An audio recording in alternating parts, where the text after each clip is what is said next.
Hello, friends. Uncle Marv here with another episode of the IT Business Podcast, the show for IT professionals wherever you are, where we try to help you run your business better, smarter, and faster.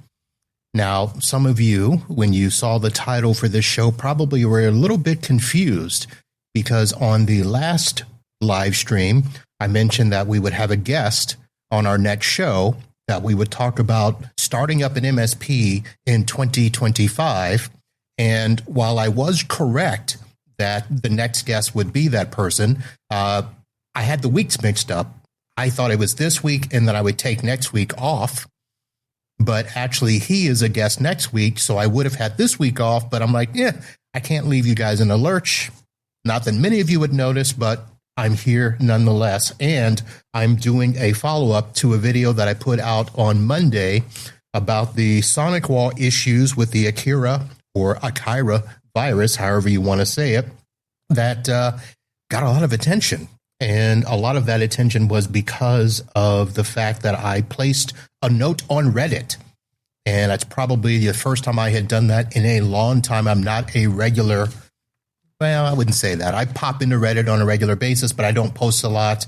Put an IT business thing on there, but I don't really post it. And I said, let me do that, and got a lot of attention there. So I want to address some of the things that came up out of the Reddit post because I think that they are legitimate. And I wanted to just simply do a follow-up to that. I am going to talk a little bit more about Ubiquiti. Some of you, again, were surprised that I've been doing Ubiquiti stuff, and I have yet another Ubiquiti opportunity. So we'll talk about that. I want to talk about a couple of clients that I was able to get simply because of a product called Cable Finder, which is integrated into the Telarus program that I'm a part of, the Master Agent program where you can, resell internet and phones and stuff like that. So we'll talk about that as well. And I have it's not a great Florida man story, but it's a Florida man story nonetheless out of Cocoa Beach, Florida, near my hometown. So we'll chat about that. And I've got an Amazon thing I want to talk about. It's this right here. So that will be coming up a little bit later as well.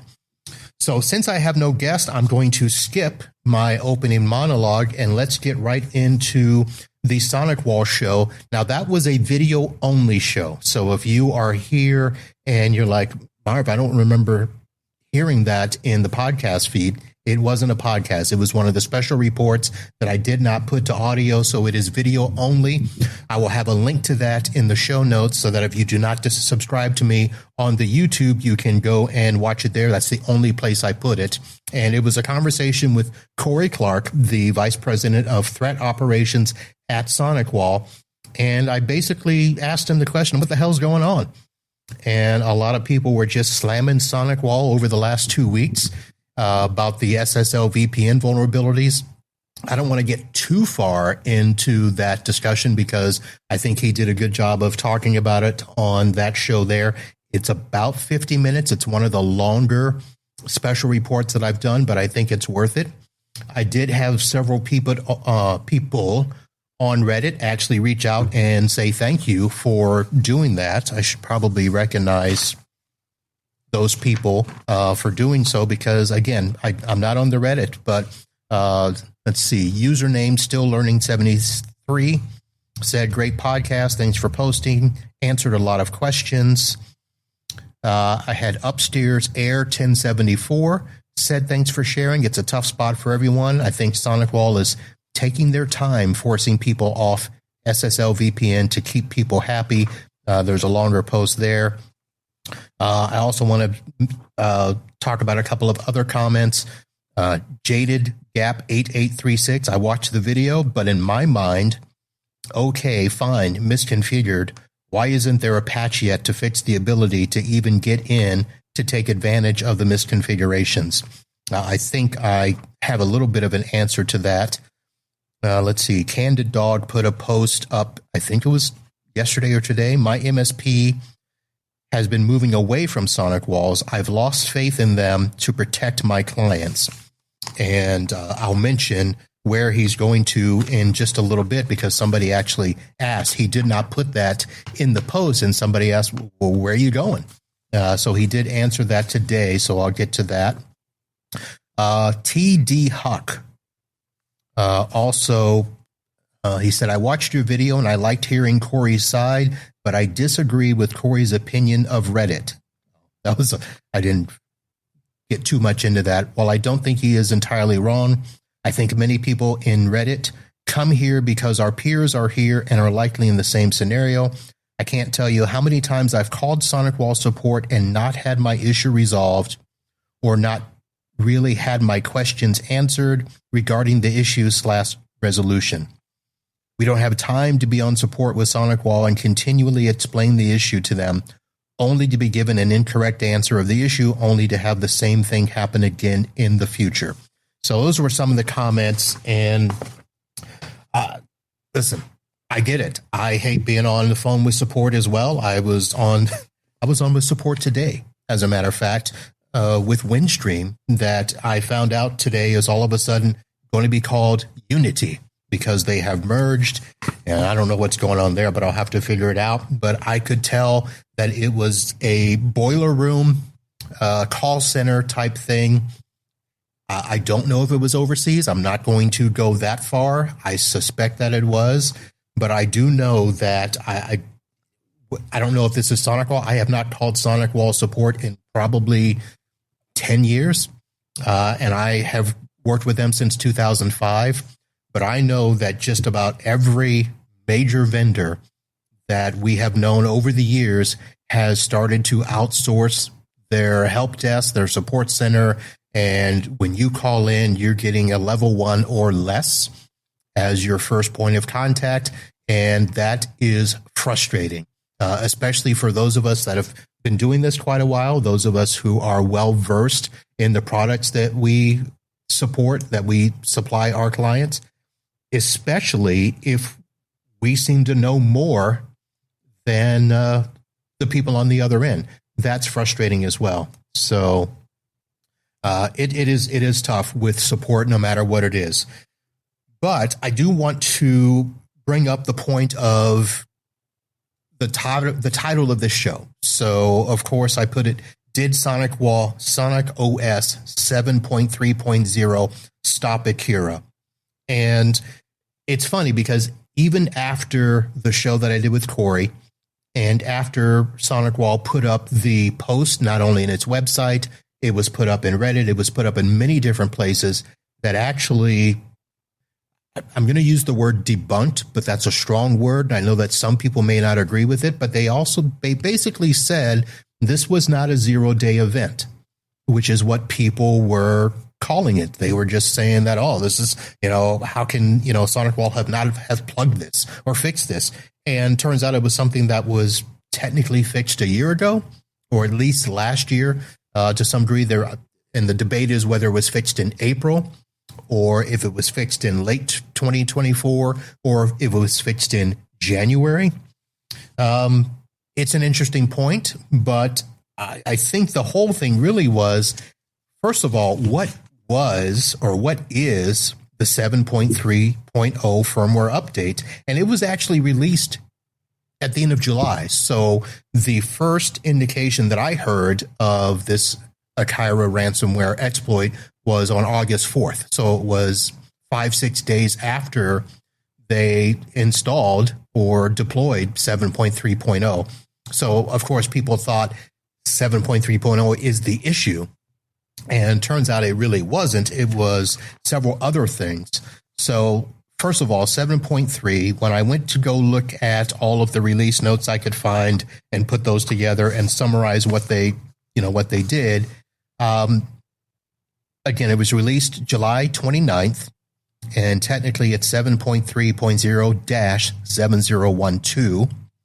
And it is on the newer models, as far as I can tell, the TZs, the 70 series, 270, 370, 470, yada, yada.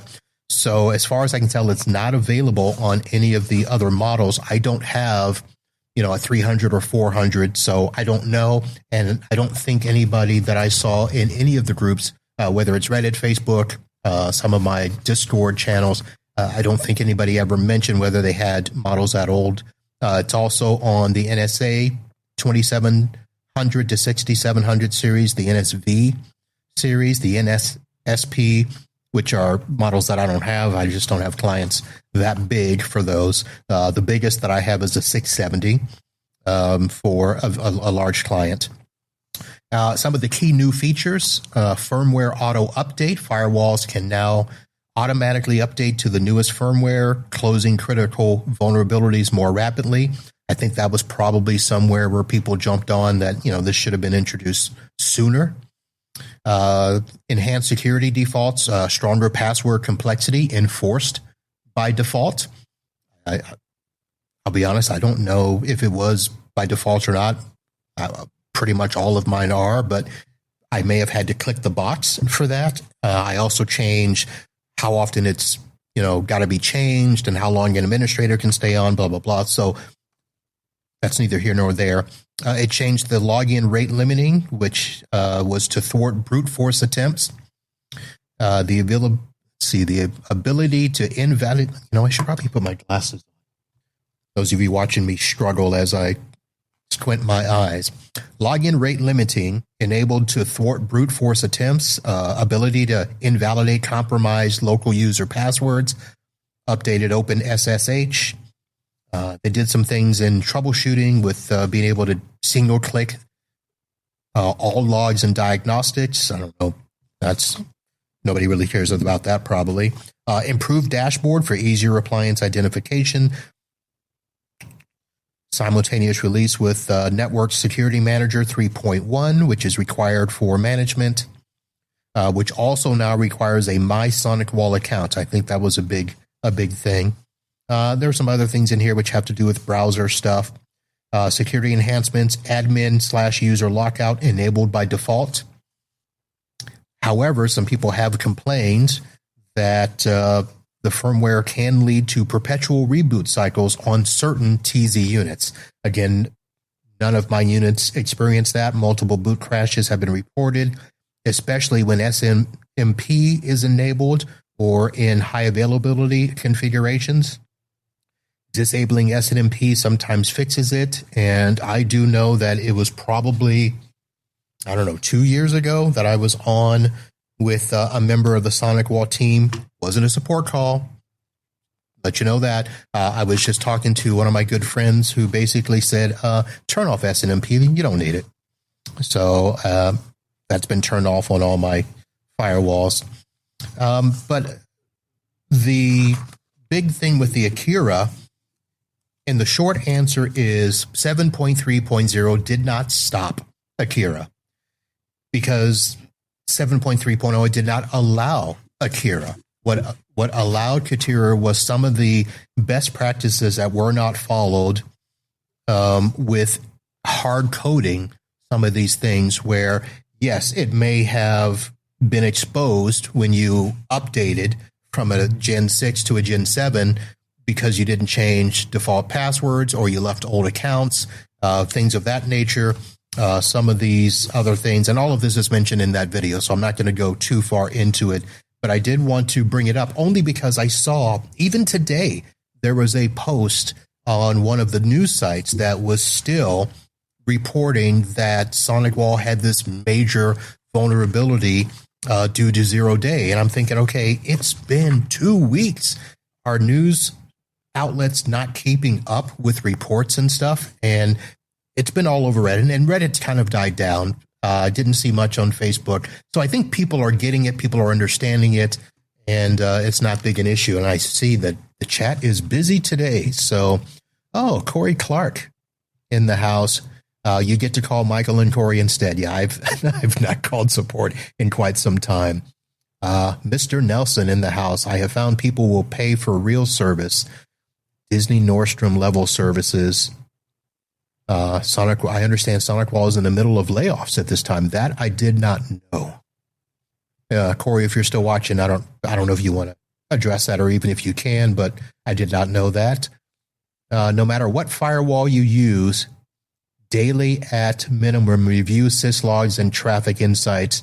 Those will provide insight into any possible undesired activity. So that's a big thing. I think that when people talk about moving away from SonicWall, and the person that talked about, we're moving away from SonicWall because we don't trust them. A lot of the other solutions that I have looked at over the years, whether it's for me or for other people, they've asked questions and stuff. Unless you're a major vendor, you don't get the support backing of a SOC, a security operations system, or the ability to contact support 24/7. I will say that one of the reasons that I have hesitated to move away from SonicWall when I finally switched to them, just for clarity, I was using Netgear VPN, and I'm going to say crap back then. That's what I was using. But we're talking pre-2005. 2005, I got introduced to SonicWall, and I've not looked back. And very rarely have I used another appliance, mainly because my clients are either law firms, medical offices. I've got a few engineers, and I've got some other smaller clients now. So firewall needs are not as prevalent, but I just believe that I needed to have that type of support. I did look at Fortinet at one point in time. My good buddy Chad from the North tried to introduce me to Fortinet, and I didn't like it only because I was so used to SonicWall, and there was some backwards thinking of how you configure things and how you block things. Not that there's anything wrong with it, but it was just a preference at that point. So that's where I am with that.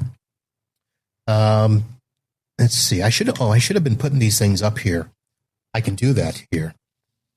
By following all SonicWall recommends to do, am I safe or safer to just use global VPN? So maybe Cory can answer that. I will say this. I have not used SSL VPN except for one time. I used global VPN for a long time, and I coupled that with Duo Authenticator for the MFA. However, since the year of our COVID, maybe even before then, I have been on TrueGrid for my secure remote access. And part of that is because I don't need all of the features of the zero trust platforms that are out there, the SASE platforms are out there where people can connect and then go to anything. I just needed people to go to either their in-house workstation or a remote desktop. TrueGrid took care of that for me. I did not have to manage multiple platforms.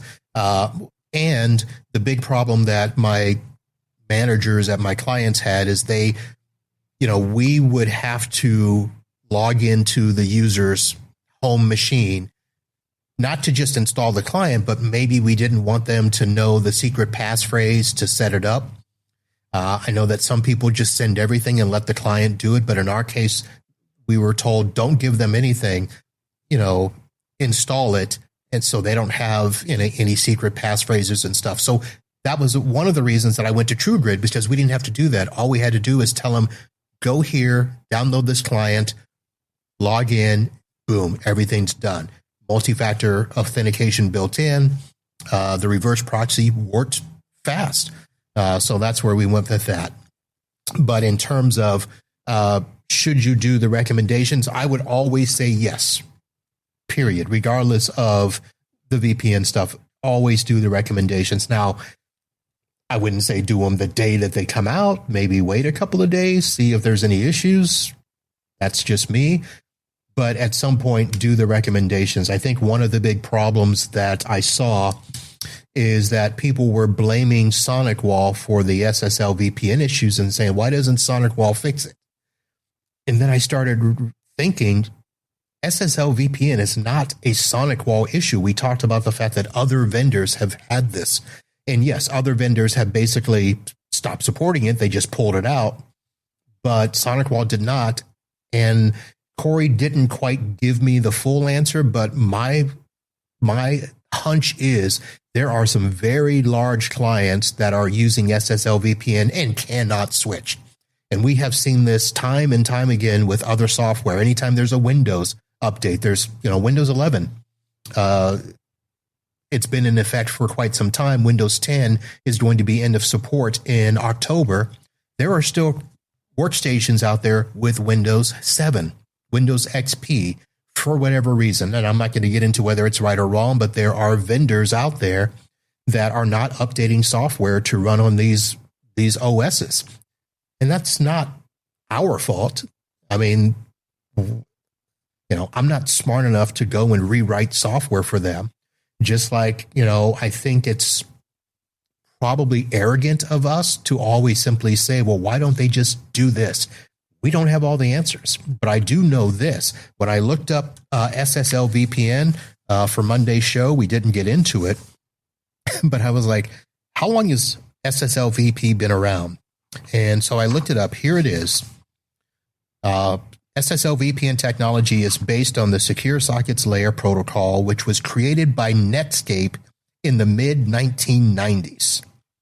So Netscape, I don't even know if that exists anymore. They were the ones that created this and built upon this SSL protocols 1.0, 2.0, et cetera, et cetera. And they even named the engineer Tahir Egamel or something like that. So why are we blaming SonicWall for this? They didn't create the product. They just use it, and they have been telling us for years to get off of it. But I digress. So let me go back to the chat here because I see more things popping up. So Richard, that was my partial answer. I recommend doing whatever SonicWall recommends. And I found really no issues with SonicWall Global VPN. People are using it. Just pair it with MFA as best you can. Oh, I will get to that, Cory. Cory did answer. Safer, yes. I have found that some of our partners have contacted me saying that they have done all the configurations. After helping with an audit, I still find holes, misconfigurations. So that was that. Ultimately, it's time to consider other technologies like SASE for remote access. And as part of my mini rant, even SMBs refusing to switch. Yeah, we have clients, of course, that refuse to do stuff. And I will admit, as much as I talk about what I'm having my clients do and what protections I put in place, I do have one client that is running RDP naked. And if you've not been on the show, or listened to the show and heard me talk about that, running RDP naked is exactly what it sounds. Remote desktop with an open port 3389 to a machine or server. And we have had the conversation. If something happens, I am not responsible. And I've even given them all the tools to start using TrueGrid, and it's, shall I say, partially implemented. So most of their people are using TrueGrid, but there is a handful, and they are as stubborn as can be. And it's one of those things where, listen, I am washing my hands of this to the point of saying, if you want to do it, fine. But if that server has any issue, it is not being fixed. It is being replaced, and those people will go to TrueGrid. Simple as that. Not the best answer, not something that some of you more mature MSPs will say is good practice, but I can tell you this, there are lots of people out there that are in worse situations than I am, so it is what it is. Anything else for, let's see, my recommendations, IPsec for site-to-site and SASE for a mobile workforce. Yep, IPsec. Yeah, I do a lot of site-to-sites. My clients that have the multi-offices, we are all doing SonicWall site-to-site with IPsec, and that's working just fine. And Richard, you're very welcome there. So let me go back to Cory was responding to a comment I made earlier. The gentleman that came on and talked about we are moving away from Sonic walls. I've lost faith in them to protect my clients. And then somebody asked him, where are you moving to? And he said, Ubiquiti. And I'll be honest, when I saw that, my first thought was, what? Now, you heard me tease earlier that I have been doing Ubiquiti deployments, something that I did not do in the beginning. I was like, Ubiquiti, come on, really? They're the Hyundai of the channel. However, Ubiquiti has put out some pretty good products, and for the right situations. And in my case, it worked out that I needed to support cameras, cameras, Wi-Fi, a doorbell, and displaying the cameras to a TV. So the unified viewpoints finder. So I needed all of that for a one-person auto shop. And I said, that's going to be my testing ground. I'm going to put that in there. This guy's really not going to be doing anything crazy, major. He's got a computer, but he's never on it. So I wasn't too concerned, and I wanted that to be the test bed for using Ubiquiti. And folks, I'll tell you this, smooth as butter. It has worked. Now, I obviously haven't, hard tested it or anything like that, but it got me thinking that this might be something to do. Now, from the gateway standpoint, Ubiquiti calls their firewalls gateways, which is what they are. And they do have, cloud. Somebody help me out here. Cloud.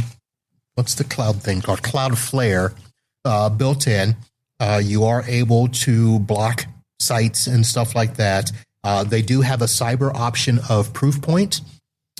And I will be honest, I did not go and research all what that is. So I don't know how it compares apples to apples with the SonicWall services. I don't believe it's going to match everything in terms of intrusion prevention, geo-blocking, some of the advanced threat protections, stuff like that.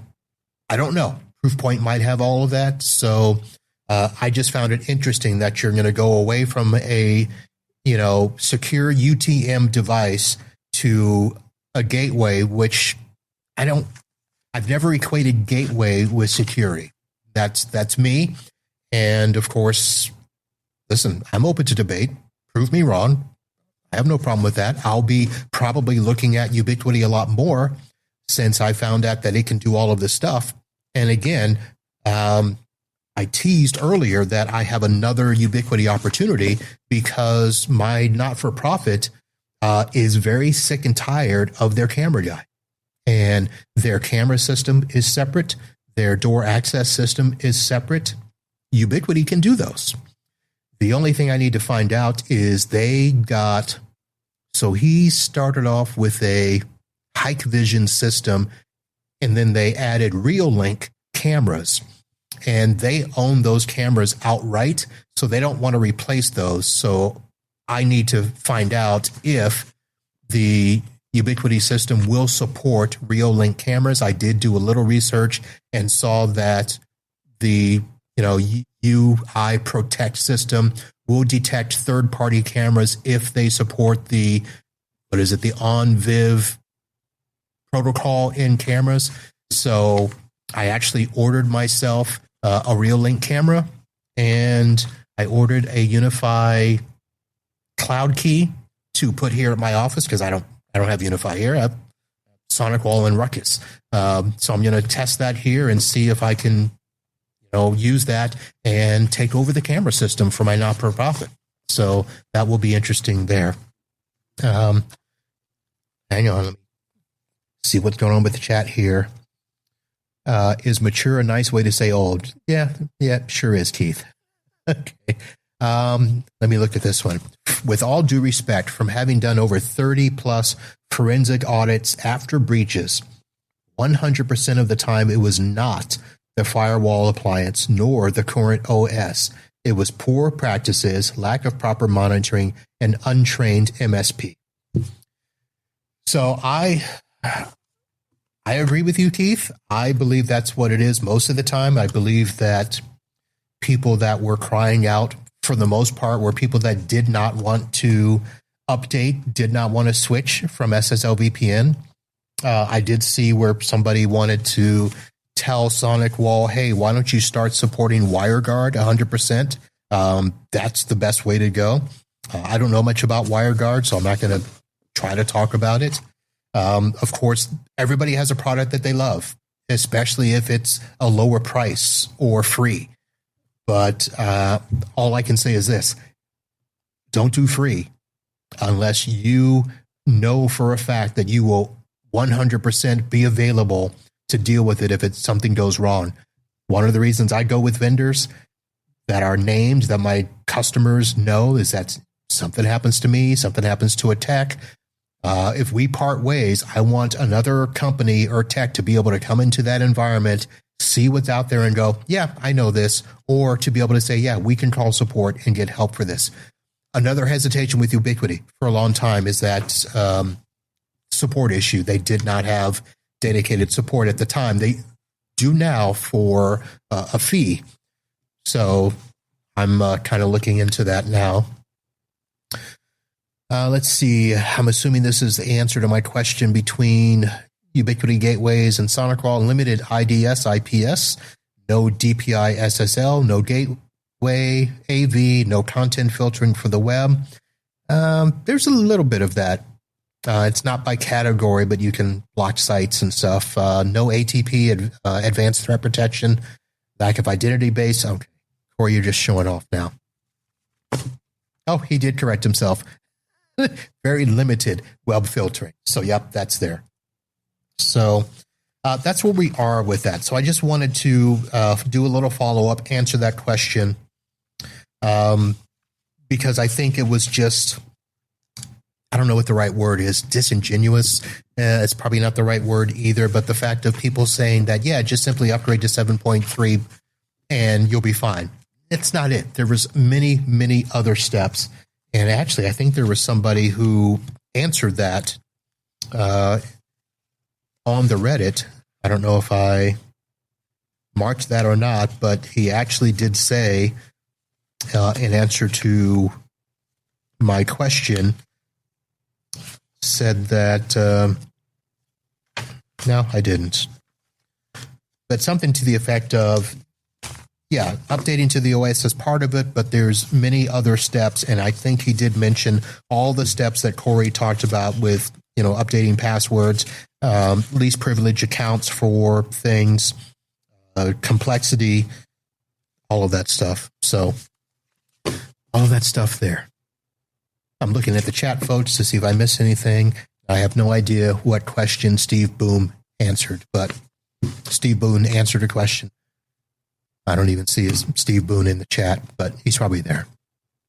So if you have any comments or suggestions on what I should be looking for to understand SonicWall, Akira, or the difference between all of these different firewalls and security things, all of that is, let me know. Reach out. You can find me on the social medias here. You can send me an email. For those of you that might be new, because I did see that I got a lot of new subscribers on the YouTube after the Reddit post. And yes, I run an IT shop here in Fort Lauderdale, Florida. So I am what you would call an IT consultant, trunk slammer, boutique MSP. I do managed services, yada, yada, yada. That's me. I've been doing it since 97, so I'm not a rookie. But I'm also not, let me rephrase that. Yeah, I'm not a rookie. I've been doing this a while, but I'm not a big IT service provider, big, MSP. I did have full-time techs. At one point, there were 5 people working for me. And when remote support came along and my techs were getting lazy, I said, I'll just do it myself. And I have subcontractors. So if I need people to go on site for me, they do. And we cover South Florida, Orlando, Tampa. I've got techs that can go up to Jacksonville. So, yeah. And that's why people know me as Florida Man and all that. So, Cory said, I'm waiting on the podcast to talk about the podcast gear you use. Okay, I will do that. We'll work on that. You are a darn well-respected leader in our field, a true mentor. Well, thank you, Keith, for being so mature in your comments on me. Let's do this. Let's go ahead and take a break. Normally, I have a guest here, and we're doing a break to swap topics and stuff, but I want to make sure that I get to some of the other things we talked about, but I want to do it right after we recognize the folks that are helping me put this show together. So we'll be right back right after this. Is your business truly protected from cyber threats? ThreatLocker is the gold standard. Zero trust endpoint protection, trusted by IT professionals everywhere. ThreatLocker blocks everything that is not explicitly trusted, denying all applications and scripts from running unless explicitly allowed. And that includes ransomware. Easy to deploy, easy to manage, and backed by a 24/7 support team that is lightning fast with response times around 60 seconds. Stop cyber attacks before they start and sleep easier at night. Click on the ThreatLocker link in the show notes and start your free 30-day trial today. Lock down your endpoints and say goodbye to ransomware.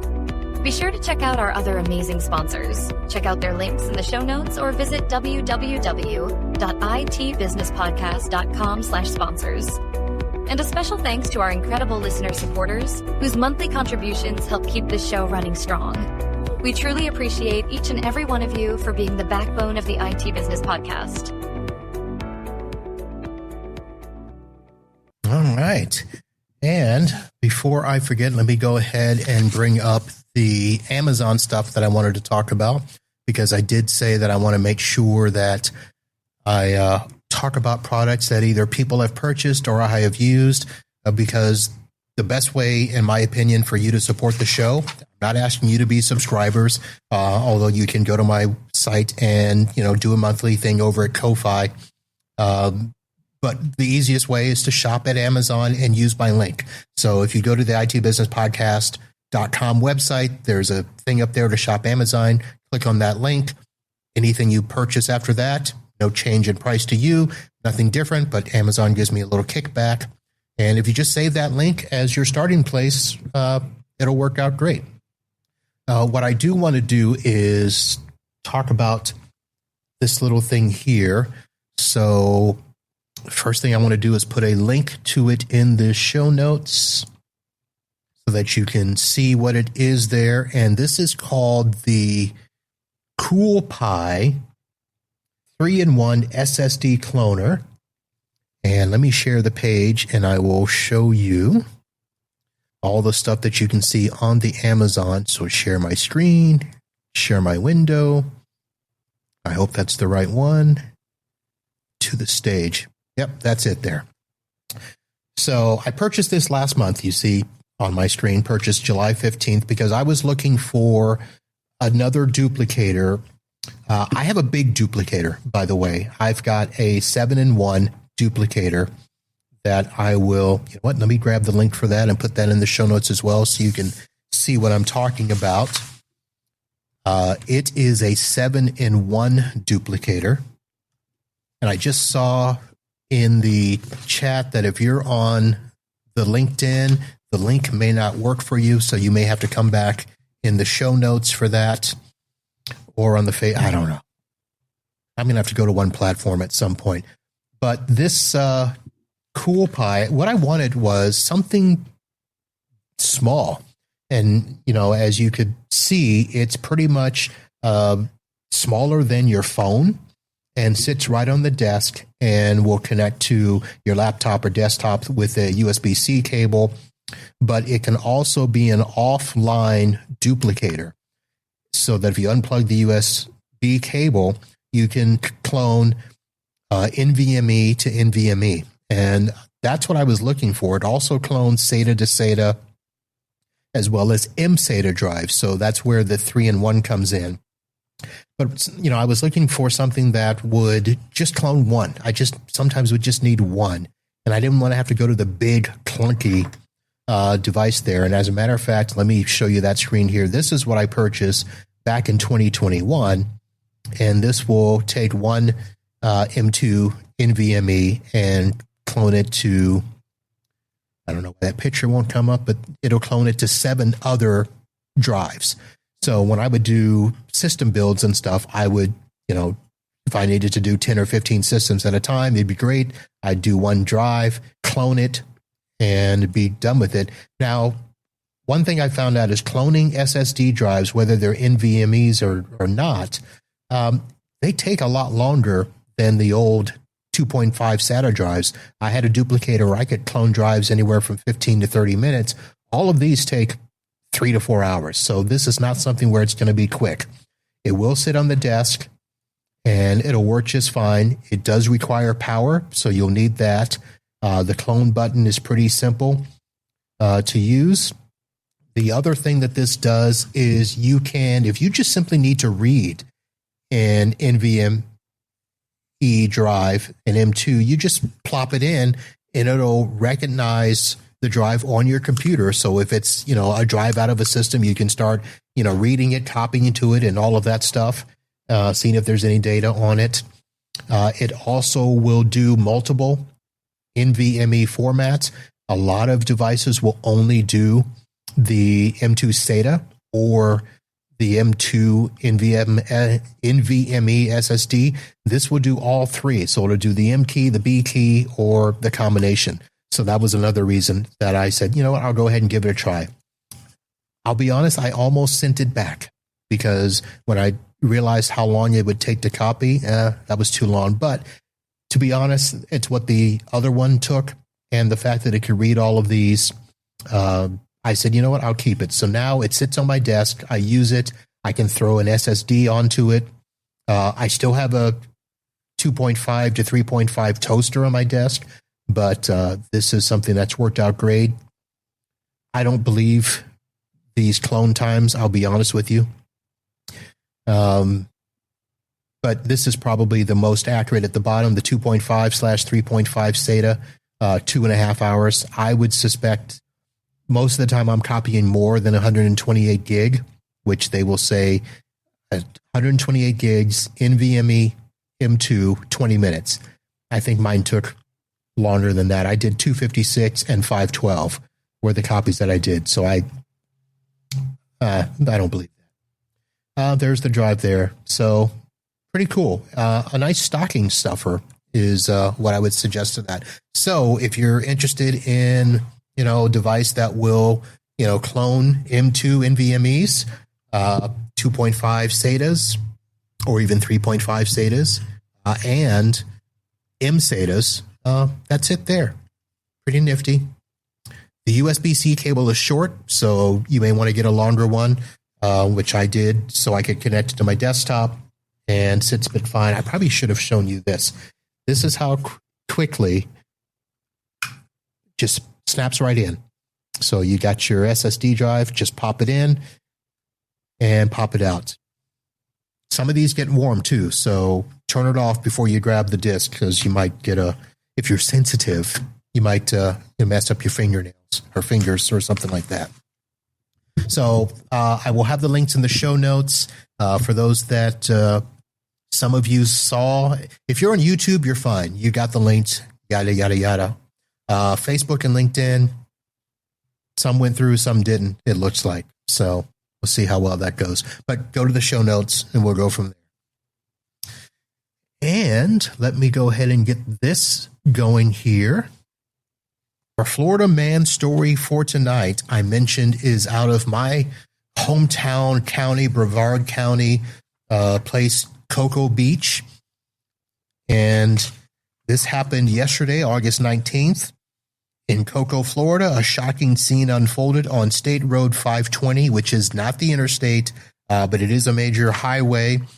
A man was caught on camera clinging to the hood of a speeding car.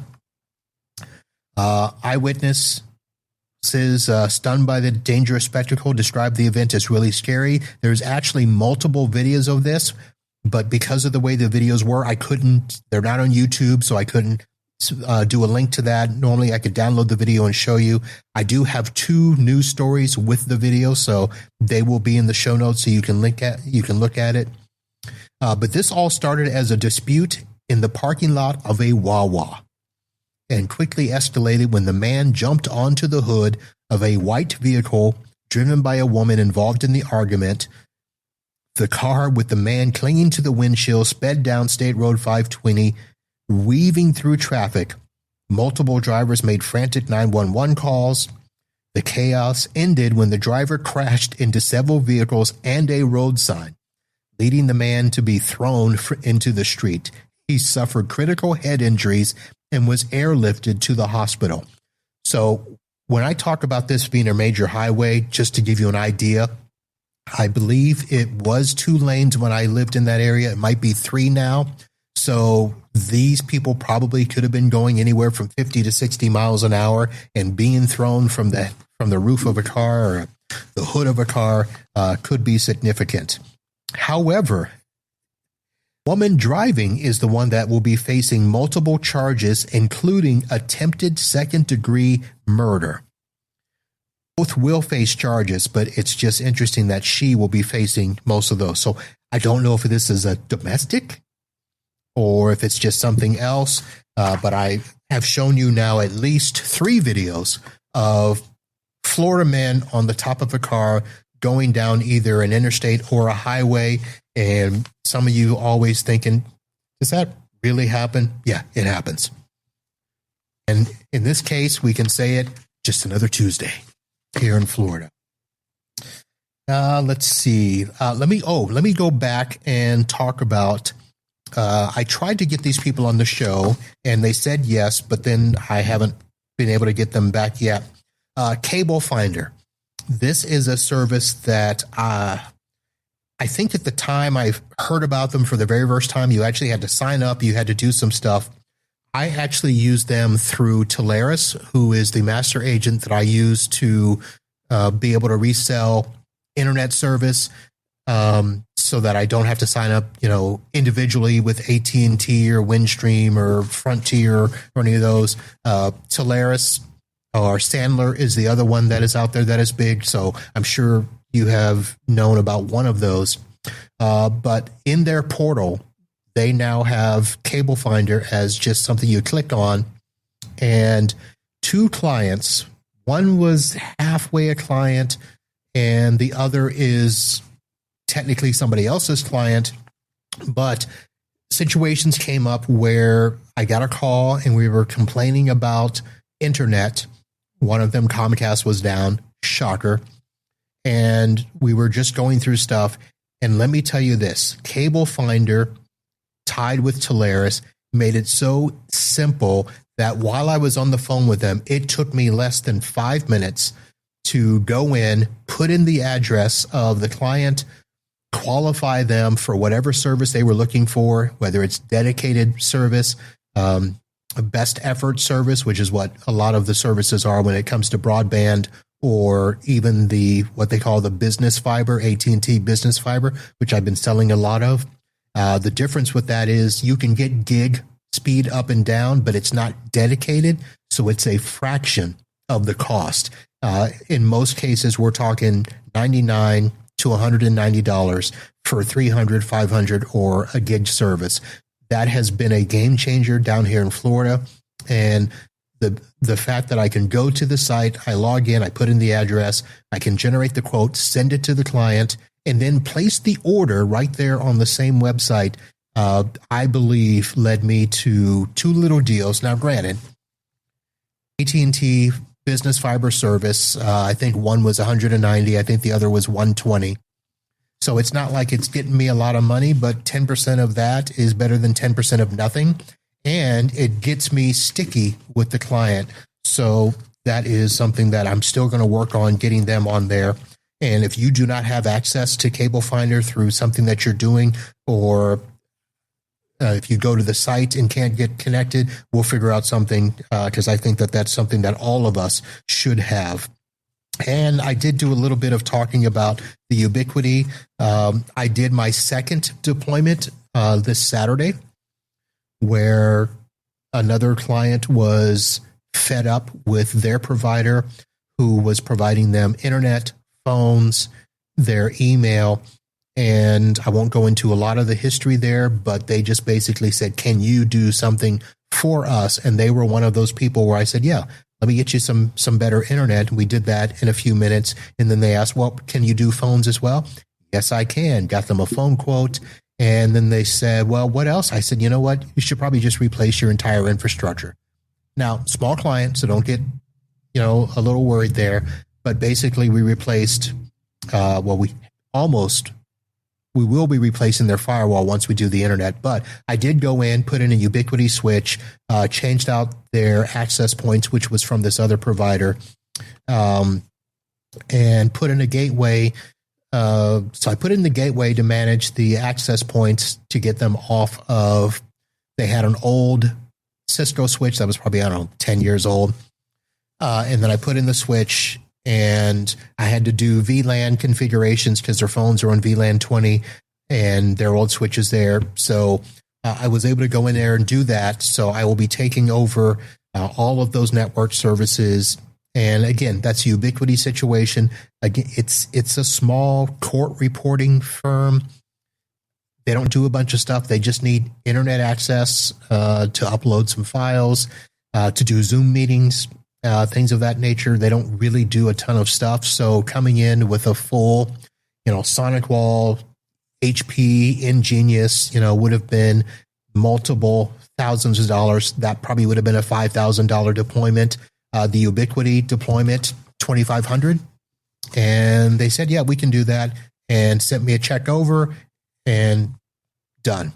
So that was something where I was hesitant to talk about when the gentleman said they were moving from SonicWall to Ubiquiti, only because I'm not doing that in all of my clients. When it comes to any of my other law firms, they put Ubiquiti in there, but I'm not switching out their SonicWall. That's me. That's where I am. But I am liking what I see with Ubiquiti. And I did mention the camera system that I'm hoping to get. Right now it is 20 cameras, so we might be putting another 6 to 8 for the building. It's a pretty big building. They've got many doors and many things that they want to monitor. There's a store that they want to monitor. There's a cafe. There's a whole bunch of stuff. So something that can handle 26 to 30 monitors is what we're looking at with Ubiquiti. So that is that there. That's pretty much it. Short show, as I mentioned. Sorry, Cory, but they need to come out with a new doorbell. Tired of waiting. So the Ubiquiti doorbell or the Unify. I'll be honest. I put that in at that client I told you about, the auto shop guy. We did the doorbell, and it works fine. It's for those that don't know, it looks like a Ring doorbell, and it's got the camera, and then it's also got a camera that points down at the ground so you can see if there's packages or anything left. And that camera literally it's almost a 180-degree view, because we put that at the front door. We also put a G6 bullet camera up at the corner of the front, and you can almost see more with the doorbell camera than you can with the G6 bullet, and all of that stuff. So, Cory, yes, Unify, they keep updating cameras, but not the doorbell. It works. So I don't know what features you're looking for, Cory, but now that I'm a Unify guy, maybe I can hook you up. So let me know what you need. Send me an email. Give me the specs. I'll see what I can do for you, and getting all that. So what I was starting to say was thank you all for hanging out here. And again, I did not have a huge plan because I got my weeks mixed up. And next week I will have Matt Mulcahy in studio, and we will be talking about the fact that he is starting a brand new MSP, and he is launching in mid-September. I might go down there and do something on site, but I'm going to have him in studio, and we're going to be talking about him leaving another MSP and starting his own, and what does it take to do an MSP in 2025. Thank you again. That's going to do it. And be here next week. And I am confirming people for September. My travel schedule. We might be going somewhere in mid-September. So to let you know if that's the case. And when you saw the Florida Man thing up there, you saw the Florida Man icon, that has been announced. It is happening in February, and it is on the other side of the state this year. It is not up near Jacksonville like it was last year. It's going to be over kind of northeast of Tampa in a little area there. I'll get more details on that. I'll be looking forward to going to Florida Man Games 3.0. That's it. I'm out, folks. We'll see you next time. Holla.